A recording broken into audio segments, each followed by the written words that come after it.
अंग्रेज़ी ॿोली ॻाल्हाइण में 70% यूज़ जेको आहे प्रेज़ेंट सिंपल टेंस जो थींदो आहे।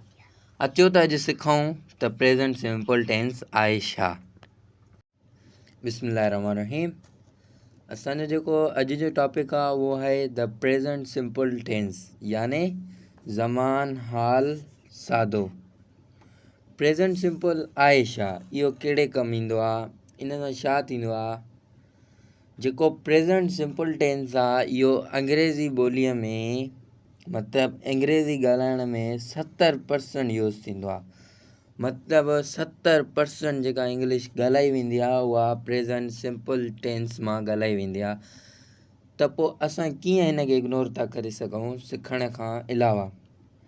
अॼु असां पढ़ूं था त प्रेज़ेंट सिंपल टेंस आहे छा, इहो छा थींदो आहे, इन जो एॾो वैल्यू इंग्लिश में छो आहे। अचो त असां पंहिंजो अॼु जो टॉपिक स्टार्ट था कयूं। प्रेज़ेंट सिंपल टेंस जी जेका डेफिनेशन आहे इहा आहे त this tense express an action और state in the present time, याने हलंदड़ या मौजूदा वक़्त में थियण ऐं हुजण जी माना ॾेखारींदा फ़अल वर्ब। हाणे तव्हां चवंदो त वर्ब छा आहे। वर्ब इंशाल्लाह अॻिले वीडियो में असां सिखंदासीं। हाणे था अचूं त प्रेज़ेंट सिंपल आहे छा। हलंदड़ या मौजूदा वक़्त में थियण ऐं हुजण जी माना ॾेखारींदड़ फ़अल खे ज़मान हाल चइबो आहे, याने उहो कमु जेको हिन वक़्तु थिए थो या मतिलबु कंहिं शइ जी हुजण जी माना थो ॾेखारे, उनखे मतिलबु असां चवंदासीं त इहो प्रेज़ेंट सिंपल आहे। मिसाल, मां किताबु पढ़ां थो, माना इहो असांजो प्रेज़ेंट सिंपल में थींदो आई रीड अ बुक। ठीकु आहे। ॿियो मिसाल थो अचे, असलम तस्वीर ठाहे थो, असलम ड्राज़ अ पिक्चर। हाणे चवंदो हिते एस काॾां अची वई, असलम ड्रा अ पिक्चर थींदो न।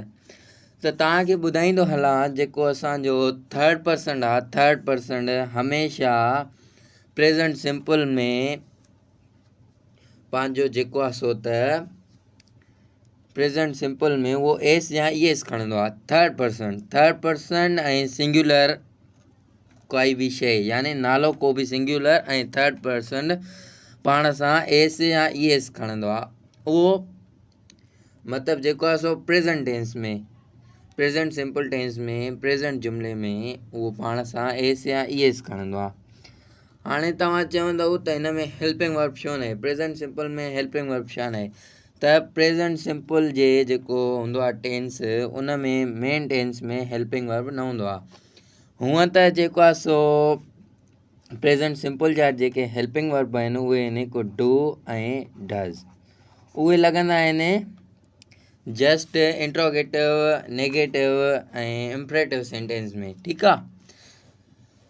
हाणे त असां पढ़ी वियासीं एस ऐं एस। हाणे टियों एग्ज़ाम्पल आहे, मां निमाज़ पढ़ंदो आहियां, आई से द प्रेयर, माना मां रोज़ु निमाज़ पढ़ंदो आहियां। इहो त मतिलबु हिकिड़ो सच आहे, बाबा मां रोज़ु निमाज़ पढ़ंदो आहियां। ठीकु आहे। आई से द प्रेयर्स। ठीकु आहे। हाणे थो अचे, इमरान ऐं इरफान कराची वञनि था। यादि रहे जॾहिं बि प्रेज़ेंट सिंपल जे टेंस में ॿ सब्जेक्ट अची वञनि त असां उनखे कॾहिं बि उन में असां एस या ई एस न हणंदासीं, याने हिते असां एस ऐं ई एस न हणंदासीं। ठीकु आहे। हाणे हे जुमिलो हीअं थींदो जेको आहे सो, Imran and Irfan go to Karachi. ठीकु आहे। माना प्रेज़ेंट सिंपल जे सब्जेक्ट खां बाद फ़अल में थर्ड पर्सन हुजे सब्जेक्ट त उते एस ऐं ई एस लॻंदी।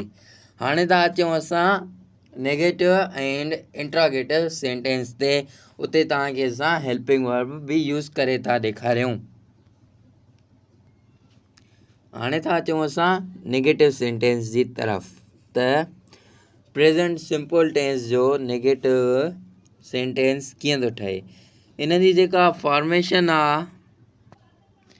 ठीकु आहे। हिन जी फॉर्मेशन आहे, हिन में सभ खां अवल थो अचे सब्जेक्ट खां थो पोइ अचे डू ऐं डज़, माना जेको प्रेज़ेंट सिंपल जो हेल्पिंग वर्ब आहे, पर जेको यूज़ थींदो आहे नेगेटिव ऐं इंट्रोगेटिव सेंटेंस में, यानी जेको पॉजिटिव सेंटेंस में यूज़ न थींदो आहे। उन खां बाद थो अचे नॉट।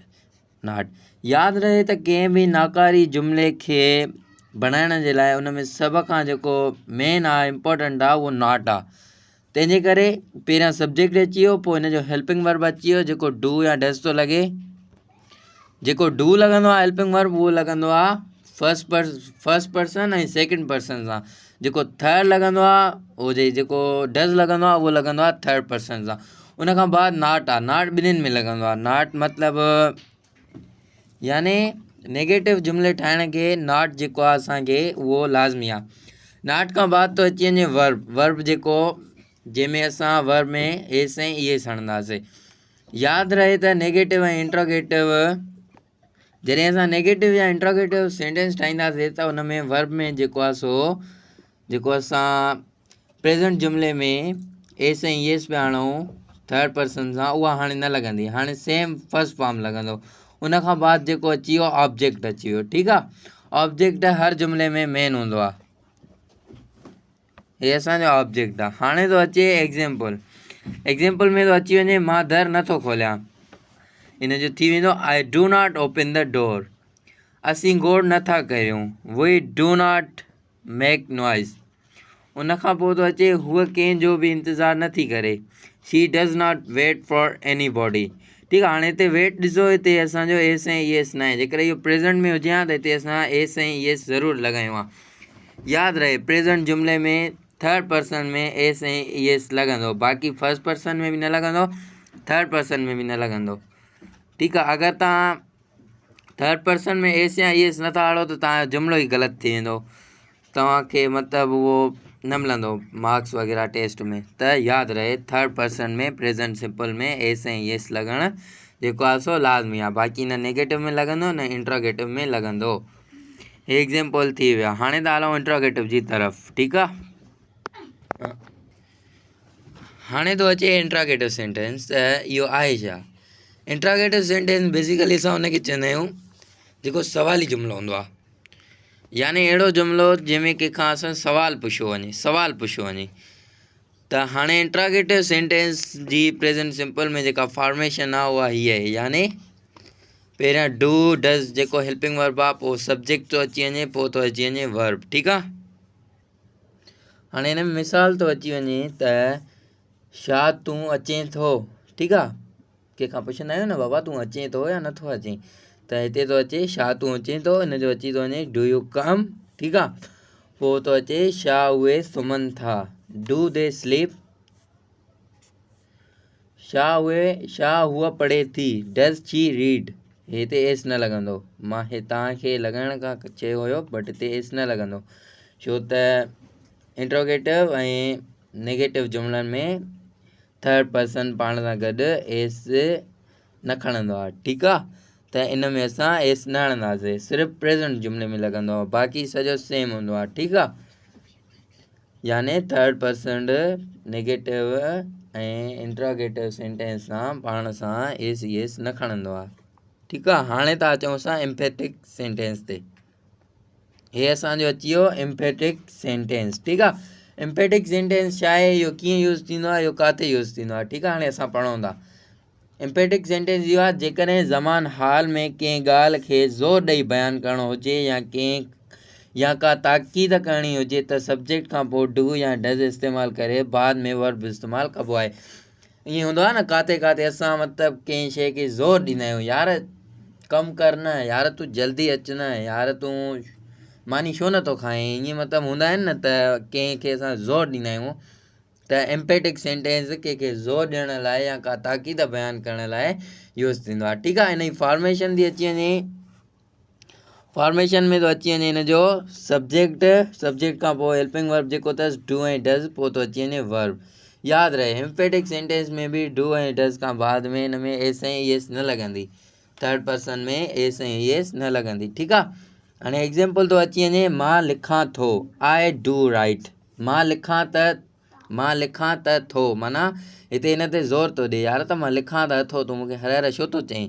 त आई डू राइट हिते हेल्पिंग वर्ब लॻी वियो। ठीकु आहे। पोइ थो अची वञे तूं ज़रूरु अचिजांइ। माना यू डू कम, तूं ज़रूरु अचिजांइ। यार असां कंहिंखे चवंदा आहियूं न अॼु पार्टी आहे मुंहिंजी, अॼु मुंहिंजी दावत आहे, तूं ज़रूरु अचिजांइ। हे हिते उहो आहे त यू डू कम, ठीकु आहे। उन खां पोइ थो अचे हूअ ॻाल्हाए त थी। यार हूअ ॻाल्हाए त थी, ठीकु आहे। पोइ शी डज़ स्पीक, माना हूअ ॻाल्हाए त थी, ठीकु आहे। प्रेज़ेंट सिंपल इहो ई आहे, प्रेज़ेंट सिंपल टेंस इहो ई आहे, ईज़ी आहे, सफ़ा ईज़ी आहे। त यार प्रेज़ेंट सिंपल टेंस आहे छा? प्रेज़ेंट सिंपल टेंस इहो आहे हलंदड़ वक़्त या मौजूदा वक़्त में थियण ऐं हुजण जी माना ॾेखारींदड़ फ़इल खे असां ज़मान हाल चइबो आहे। माना को बि जेको असांखे हलंदड़ वक़्त में माना थो ॾेखारे उनखे असां प्रेज़ेंट सिंपल चवंदा आहियूं। इन में थर्ड पर्सन में प्रेज़ेंट जुमिले में एस या येस लॻंदी आहे ऐं बाक़ियुनि में न लॻंदी आहे, बसि इहो ई आहे। ऐं इंट्रागेटिव ऐं नेगेटिव में डू ऐं डज़ लॻंदो आहे, बसि इहो ई आहे, ठीकु आहे। अॼु जे लाइ एतिरो ई, मूंखे ॾिजो इजाज़त, वरी मिलंदासीं हिकु सुठे शानदार वीडियो सां। तेसीं ताईं अल्लाह हाफ़िज़।